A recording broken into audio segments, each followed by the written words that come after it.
ಆರೋಗ್ಯವಂತ ವ್ಯಕ್ತಿಯಿಂದ ಮಾತ್ರ ಸದೃಢ ಸಮಾಜದ ನಿರ್ಮಾಣ ಸಾಧ್ಯವಿದ್ದು ಆರೋಗ್ಯದ ರಕ್ಷಣೆ ಪ್ರತಿಯೊಬ್ಬ ನಾಗರಿಕನ ಕರ್ತವ್ಯವೂ ಆಗಿದೆ ಎಂದು ಮಾಜಿ ಸಚಿವ ವಿನಯ್ ಕುಮಾರ್ ಸುರಕೆ ಹೇಳಿದ್ದಾರೆ.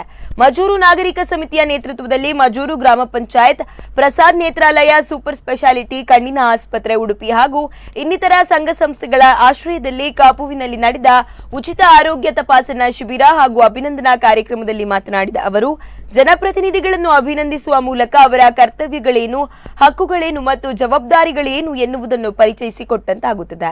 ಗ್ರಾಮ ಪಂಚಾಯತ್ ಸದಸ್ಯರುಗಳೇ ಗ್ರಾಮಾಭಿವೃದ್ಧಿಯ ಮೂಲ ಪ್ರೇರಕ ಶಕ್ತಿಗಳಾಗಿದ್ದು, ಗ್ರಾಮ ಪಂಚಾಯತ್ ಸದಸ್ಯರು ತಮ್ಮ ಜವಾಬ್ದಾರಿ ಅರಿತುಕೊಂಡು ಗ್ರಾಮಾಭಿವೃದ್ಧಿಗೆ ಪೂರಕವಾಗಿ ಕೆಲಸ ಮಾಡಿದಷ್ಟು ಜನರಿಗೆ ಹತ್ತಿರವಾಗುತ್ತಾರೆ ಎಂದರು. ಬಳಿಕ ಕಾಪು ತಾಲೂಕು ಪಂಚಾಯತ್ ಅಧ್ಯಕ್ಷೆ ಶಶಿಪ್ರಭಾ ಶೆಟ್ಟಿ ನೂತನವಾಗಿ ಆಯ್ಕೆಯಾದ ಗ್ರಾಮ ಪಂಚಾಯತ್ ಸದಸ್ಯರನ್ನು ಸನ್ಮಾನಿಸಿ ಗೌರವಿಸಲಾಯಿತು.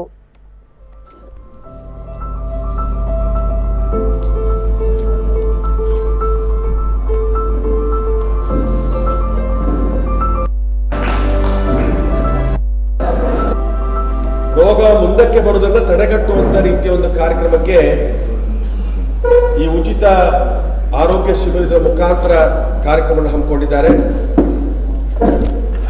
ನಾವು ನಾಗರಿಕ ಸಮಿತಿಯವರಿಗೆ ತಮ್ಮೆಲ್ಲರ ಪರವಾಗಿ ಹೃತ್ಪೂರ್ವಕವಾದಂತಹ ಅಭಿನಂದನೆ ಸಲ್ಲಿಕೆ ಮಾಡ್ತೇವೆ. ಇನ್ನು ಮುಂದಿನ 5 ವರ್ಷಗಳ ಗ್ರಾಮ ಪಂಚಾಯತಿನ ಗೆದ್ದು ಬಂದಂತಹ ಅಭ್ಯರ್ಥಿಗಳು ಅವರ ಜವಾಬ್ದಾರಿಯನ್ನ